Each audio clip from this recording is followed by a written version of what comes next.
Hello, everybody. Welcome to Human Solutions. I'm Pete Wright. The number of caregivers in the workplace has increased significantly since the pandemic. Many employees have responsibilities for children, elderly parents, and other loved ones at home. Many employers provide benefits and follow business practices recommended to support employee caregivers. Creating a culture responsive to employees' needs and well-being is vital. This week, AIM EVP of Government Affairs, Brooke Thomson, is going to educate us all on the critical topic and how employers are helping their employees navigate the challenges of caregiving.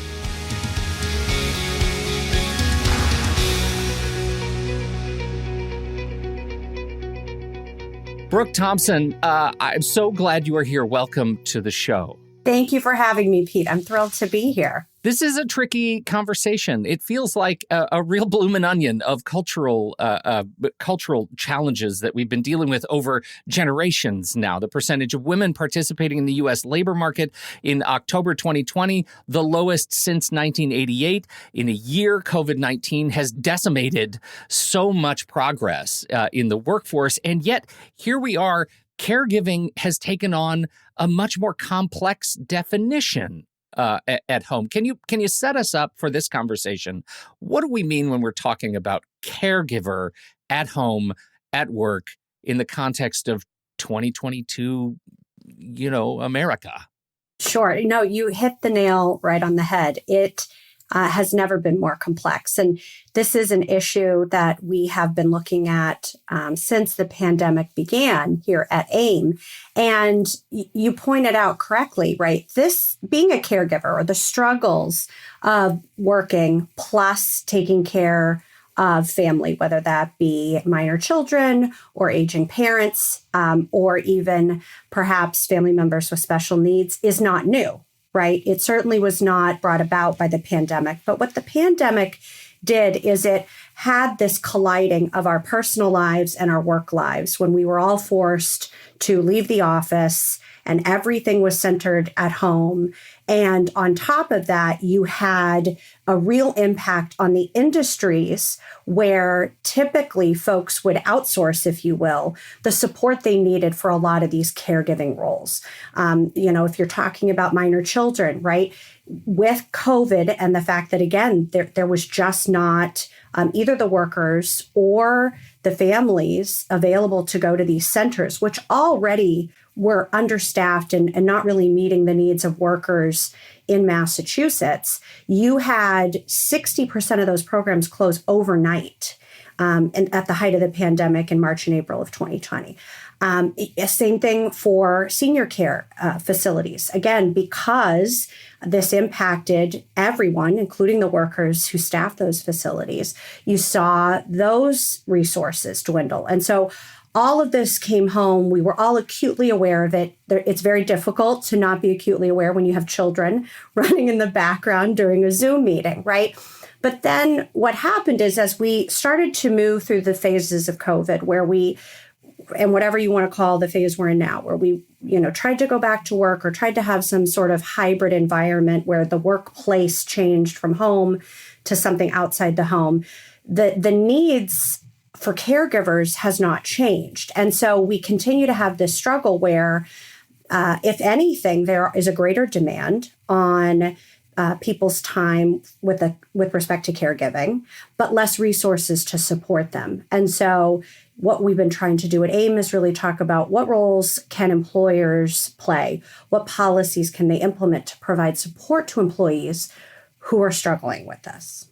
I think that's such a huge question that AIM is trying to answer and trying to be a part of the answer. And I think part of it, as you say, is that I think what we got out of the pandemic is a whole sort of class of people who didn't even know they were caregivers until they became caregivers, right? It's because we have the traditional challenge of, obviously, we know the story of women in the workplace being culturally driven to the workplace and yet not being, men not being driven home at the same rate. We already knew that was miserable. And now we have people like, I'm one of those people. I didn't know I was going to be a caregiver until COVID took my dad last year. And suddenly now I'm a caregiver of my parents. I didn't see that coming. I think that is when you talk about what the pandemic did as a grand equalizer of caregiving responsibilities across families and classes and cultures, that is resonant. That is absolutely resonant. So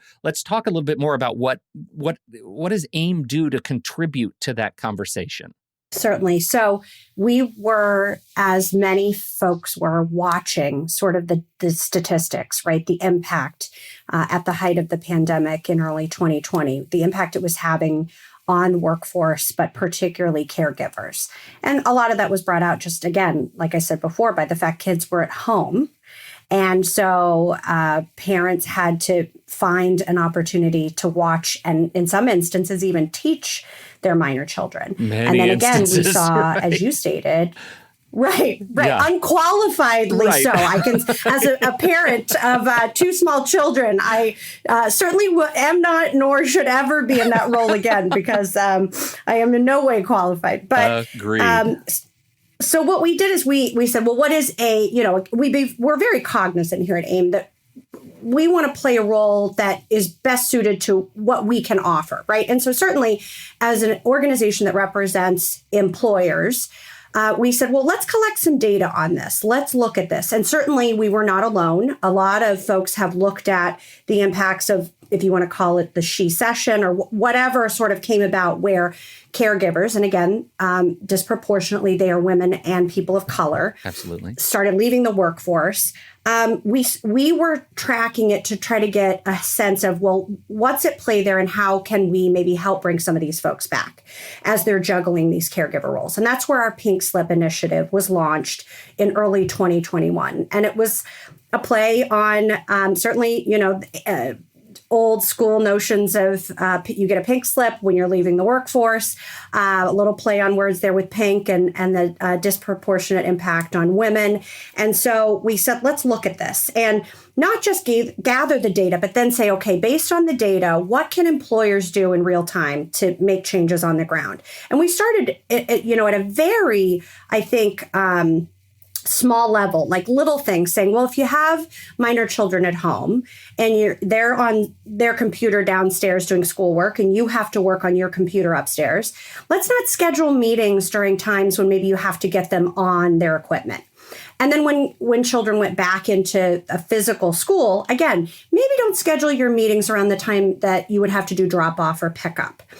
And then we went and looked at other things. Well, if we know caregivers had to perhaps leave the workplace for a little bit to take care of folks, when they want to come back, let's not penalize them by saying, well, you weren't here for 12 months or 18 months while you were caring for your mother who was sick.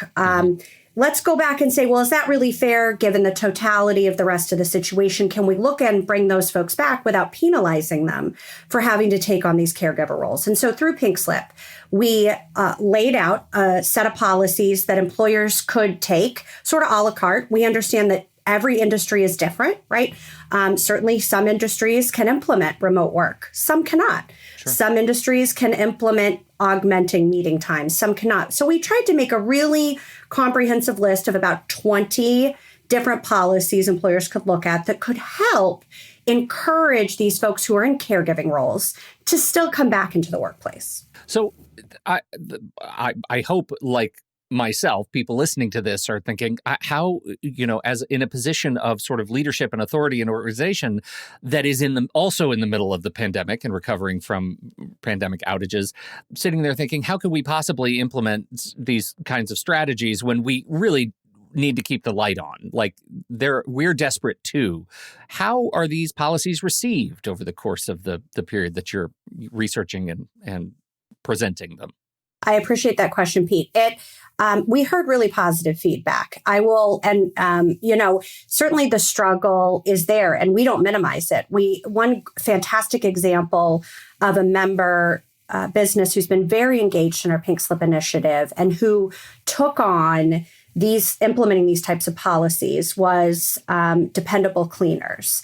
It's a family-owned business. Krista Haggerty, who is a fantastic female leader, it's a family business. She took it over. And of course, as you can imagine, it's a dry cleaning business. The majority of her workers happen to be female. They happen to be parents of small children. And so if she can't physically get them into a workplace, she can't run a business. Now, you couple that with people weren't going into a physical workspace, so people didn't have a demand for dry cleaning the way it was, right? So she was taking catastrophic hits to the bottom line while still trying to manage how she was going to keep a workforce going. And she just sat back and meaningfully said, okay, what can I do? She brought in resources so that if parents had to bring their kids into the workplace, they could sit in the back room, get on a computer, do remote school while they were working in the front. And, she even took steps where if she couldn't get enough staff in because they had to take care of kids or they were sick, then she would put a note on the door that says, today our hours are going to have to be cut short. We have to close at 5. And that has real world consequences fiscally, right? From a bottom line perspective. But when Dependable Cleaners and Krista were looking at this, she was looking at the totality of taking care of her workforce and understanding that this was a phase, but that if she did it right and really it brought everybody into the fold and had conversations and tried to bring about a policy that would work, they would get past it. Again, fabulous story, but it doesn't work for every business and it doesn't work for every industry. And so as we've been continuing to share these best practices, provide education, and continue to collect data through the Pink Slip Initiative, we continue to try to work to see what needs are there and how we can help provide a best set of policies that will apply to different industries and different geographies. Again, if you're out in the western part of the state, your situation may be very, very different than if your physical place of work is inside Boston. I know you have some more of these recommendations that we want to get to, because I think they're important to make sure that we at least present them, even if you and I aren't going to litigate them directly point by point. But I do think it's important that we get back to the question, if not now, then at some point, what the pandemic has taught us about benefits to employees that might stick. And I know I might be asking you to read a little bit of a crystal ball, but I'm hearing so many cases right now of organizations across the country that are reevaluating the perks of work, right? Of coming into work and saying, maybe we don't need 15 cafeterias, but what has the pandemic taught us about what our employees really do need? And are some of these caregiving support resources part of that sort of bouquet of resources that can actually make the workplace better? So I present all of that to you, and I ask you, how would you like to carry that forward in our final sort of points here? Sure. I think what employers have to do, we see it. The number one concern for our members, for businesses as a whole, is lack of workforce right now. Mm-hmm. Dealing with everything else that's going on, whether it's inflation or trade challenges, supply chain challenges. Sure. It's workforce, right? Yeah. It's getting people, qualified people, into fill positions. And inherent in that is this conversation we're having. Again, I think the pandemic just really made employees as a whole, it added to the burdens they were facing from a caregiver perspective, and it made them reevaluate what they want from an employment perspective and what they need. So to your point, I think the number one thing all employers can do, regardless of industry or location, is listen to your employees, right? Sit down and have a conversation. Ask how they're feeling, what their needs are. And then, again, try to be flexible. Certainly, there's no one size fits all. And I'm happy to go through just some other policies that might be something employers can consider. But I would say the number one thing is, if you want to have a qualified pool of talent that wants to come and, more importantly, stay and be part of your business. Because again, employers invest a lot of time and money when they bring an employee on board, and you want to retain that talent. And so what you're going to have to do is listen to your employers. And I think a big part of that is this ability. We used to call it work-life balance, right? But what it really is taking into consideration those demands on time and needs that the employee has at home, and making sure that the employment that they have fosters that, supports it, and make sure that they're in a place where they can grow and succeed. Well, I love that some of the Sorry, Pete, no, I just really think this is an important nugget that you just said, and I want to amplify it a little bit. I mean, what it sounds like what you're saying so much is that, I spend most of my day looking for metaphors to help me understand stuff. And I love this idea of a tree that for the last several decades, we've been looking at inflation, like benefits inflation. And those things are shiny and colorful leaves on a tree. But really what we're talking about here are the foundational elements, the roots. What are your roots that are going to really help? It might not be shiny and beautiful, but it's really going to make an impact. And it's going to help, as you say, the employees look at your operation and say, I want to stay here. I want to be a part of this because they're going to help me grow. So let's dig into a few more of your recommendations. In addition to some of the ones that I have laid out, some other really great options that you can look at are committing to providing pay increases and advancement for women and caregivers, rather than based on their work schedule. So we used to have this term, and I don't like it. It's called mother's hours. One, because I think it presumes only mothers are caregivers, right? And it sets this sort of group against another group mentality. But certainly we recognize that in our current world with current demands, particularly on the caregiving side, flexibility in scheduling your employees is something that's really valuable. Again, not every industry can do it, but I do think that if we look at it, even for industries like manufacturing in a creative way, there is some flexibility there. And then not penalize those employees who do need that flexibility, particularly if they're getting their job done, they're staying, you're retaining that talent, right? And then you're continuing to build on that sort of investment your employees have within the business itself. Again, extending to the extent you can, or being flexible around the time workers can take off for sick children or caregiving parents, or taking someone that they're caring for to a doctor or, a medical visit, all very important. Looking even to your point, Pete, about some of those longer term benefits, if we're looking at tenure, right? Or how you're building your longevity within a company, don't penalize employees who may have had to take little snippets here and there to meet those caregiving roles. And I would say this goes back earlier to what I said about listening to employees. Conduct regular surveys, ask them, check in regularly and see how things are going. That authentic communication at the leadership level down the chain is really, really critical. And it's part of not just, again, making sure that you're supporting your employees' caregiving needs, it's their overall emotional and mental well-being. And we know, just looking at data, that with the pandemic and all of the demands, that, mental illness and other challenges are at an all-time high. And so I just really stress through AIM and everything we're talking about that this is really where employers can make a meaningful difference. You inspire a question. I feel like part of the stress and anxiety that comes with working in this period in which we live comes from the uncertainty of not knowing how the organization is going to apply these benefits. Can you talk a bit to that as a strategic sort of initiative for organizations to help reduce stress and anxiety of their workforce? Absolutely. I think, again, this comes back to communication, right?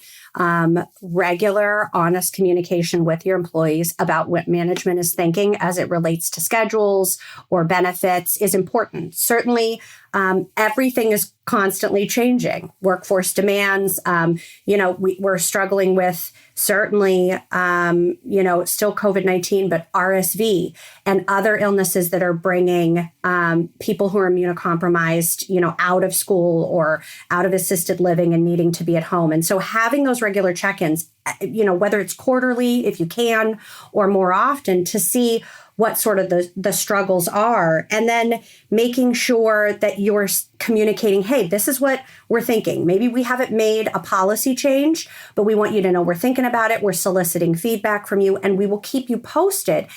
And on top of that, the one thing I really will stress is give employees enough lead time if you are going to change policies so that they can do what they need to do to continue to work. If you're going to make a policy where you're going to bring people back into a physical workplace for a period of time, and people have minor children or aging parents, they need to find alternative care if they can to meet the needs. And so, being cognizant of what the employees' timelines are and needing to know that information is really, really critical. And then, even little things like provide them, access to the Calm app or Ginger or some of these other things where maybe you can help reduce the stress a little bit to the extent an employer can that your employees are facing day to day. Yeah, I think that's so important because anything else, these sudden return to work policies or you're fired kind of policies, and that's not an exaggeration with the kinds of headlines we're seeing right now. 100%. They just come off as you being a capricious and disconnected sort of team of leadership. And insofar as you want to reduce stress and anxiety, to your point, being clear and giving lead time is so important. You know what I'm going to do? You have such a fantastic list of these recommendations that we have documented here, and we've run through many of them. I'm just going to put a bulleted list in our show notes. So if you want to review some of these things that Brooke has talked about on this show, and maybe some that we've missed, I'll put them in the show notes. You can just scroll down through your podcast app and take a quick read.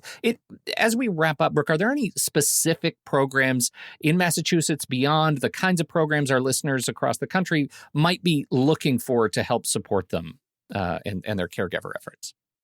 Sure. I would say always at a minimum, there are EAP programs available through your employer where if you're not aware of them, you can certainly go to HR.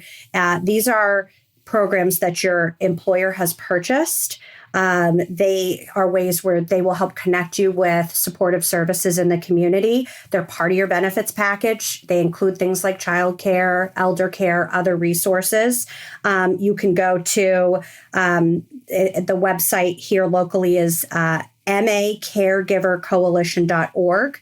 They also will give you some resources. And then I will say, something that AIM is working on for 2023 and beyond is finding ways through policy, through legislation, through working with our elected officials to give more resources and more support to a lot of these external offerings that can help particularly take some of the burden and the stress off the caregivers as we continue to try to navigate what is a very uncertain path forward. Are there any hot buttons? The people who are listening to this show are mostly people who are in HR. And when they're looking at their own EAP programs for their employees, any hot button items you want to make sure that you're looking for as an HR pro? Sure. I mean, certainly, look at anything related on either the elder care or child care front where you can get resources as an employer to either connect your employees, right?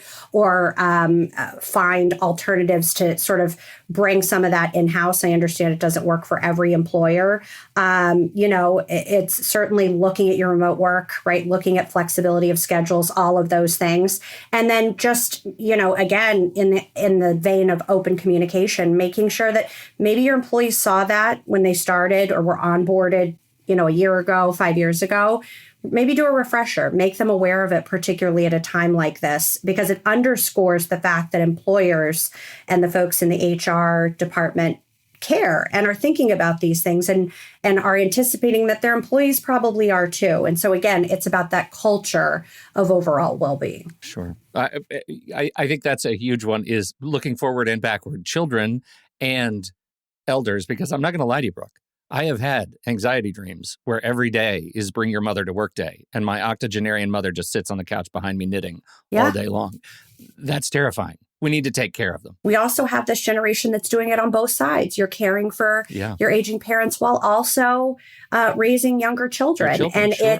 It's again, the demands are higher than ever before. But I really think that, again, taking it down to a human level, right? Having that communication, making the employees feel like they can come, they can share what they're struggling with. And again, maybe there's not always going to be a solution that can be done in-house, but that you can work to find alternatives out there for support. Sure. Absolutely. Well, this has been a treat. Brooke, you're fantastic. Thank you so much for I don't know why you waited so long to come talk to me on this show. But I sure appreciate it. We've been working on Pink Slip, but I'm happy. Okay. There you go. That's a fair excuse. But thank you for having me, and I'd love to come back, certainly as we continue in 2023 to expand what we're trying to do in this space. Outstanding. Well, thank you, Brooke. Thank you, everybody, for downloading and listening to this show. We sure appreciate your time and attention. As always, you can find links and show notes, including that bulleted list of all these wonderful recommendations as part of Pink Slip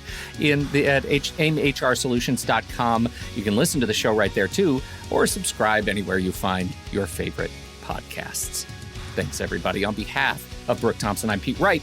And we'll see you next week right here on Human Solutions, simplifying HR for people who love HR.